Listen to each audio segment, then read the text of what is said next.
Mainit na usapan na naman si XRP matapos maglabas ang isang analyst ng matinding prediction.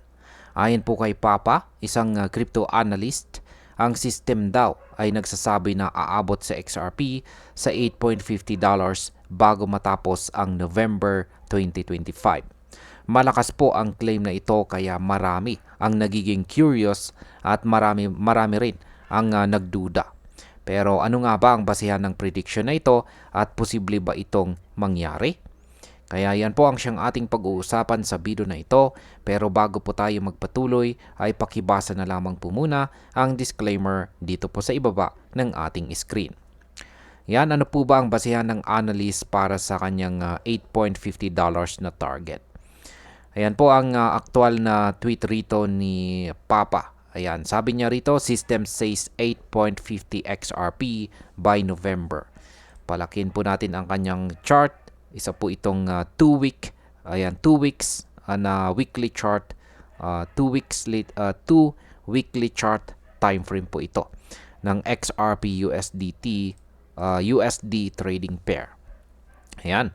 Gumamit po siya ng trading view chart gamit ang 2-week time frame mula kay Binance.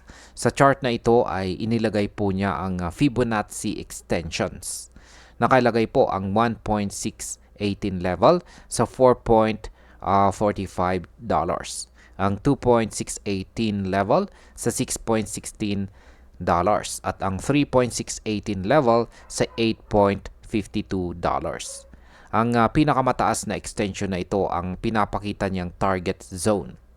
Ang impact po nito kung tama ang projection ay posible talagang mag-rally sa XRP at abutin ang bagong all-time highs. Pero dahil technical analysis lang ang basihan, hindi pa rin po ito garantiya. Ano naman ang pinapakita ng RSI at breakout structure? Yan sa chart, sa kanyang ibabang bahagi ay makikita po natin ang RSI ni XRP na nasa low 60s or bandang 60.94 hanggang 62.17. Ibig pong sabihin nito, nasa positive momentum sa XRP pero hindi pa siya overbought. Kapag ganito po ang galaw, madalas ay may space pa para umakyat bago maramdaman ng market ang matinding sell pressure. Bukod dito, pinakita rin sa chart na may descending trend line itong sa XRP na nabasag pataas.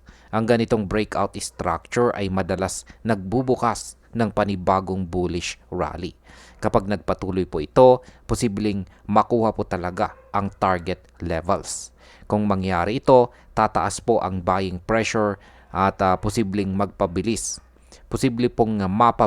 ang pag-akyat ng presyo. Pero kung bigla pong pumasok ang malakas na sell pressure, maaari itong magresulta sa matinding correction. Ngayon paano naman po nag-react ang XRP community sa prediction na ito? Yan, hindi po lahat ay kumbinsido sa prediction. May mga nagsabi na hindi po realistic ang November timeline. Ang ilan pa nga ay nagsabi na si XRP ay hindi makakatawid ng $5 at posibleng bumagsak po muli. May iba namang gumamit ng sarcasm at sinabing baka sa November 2090 pa mangyari. Ang mga ganitong reaction ay normal lang po sa crypto space dahil sobrang volatile ng market. Ang iba optimistic, ang iba naman ay sobrang bearish. Ang mahalaga po ay tignan po natin ang parehong side ng analysis. Ayan. Bilang panghuli, ang opinion ko naman tungkol dito ay napakalakas po ng claim na ito at masyadong specific ang $8.50 by November. Ang technicals tulad po ng Fibonacci, RSI at saka breakout ay nagpapakita nga ng positive signals pero hindi nito kayang i-account ang regulatory issues, liquidity problems at saka macroeconomic factors.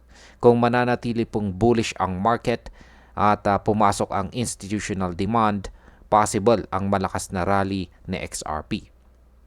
Pero kung magkaroon po ng malalaking hadlang tulad po ng regulation o global market shift, mahirap maabot ang $8.50 sa ganitong kabilis na panahon. Sa madaling salita, si XRP po ay nasa magandang posisyon ngayon pero kailangan pa rin ng tamang timing at market conditions para maabot ang ganitong mataas na presyo. At ayun, hanggang dito na lamang po tayo sa video na ito mga ka-crypto. Marami pong salamat sa panonood. Ingat po tayo lagi at God bless po sa ating lahat.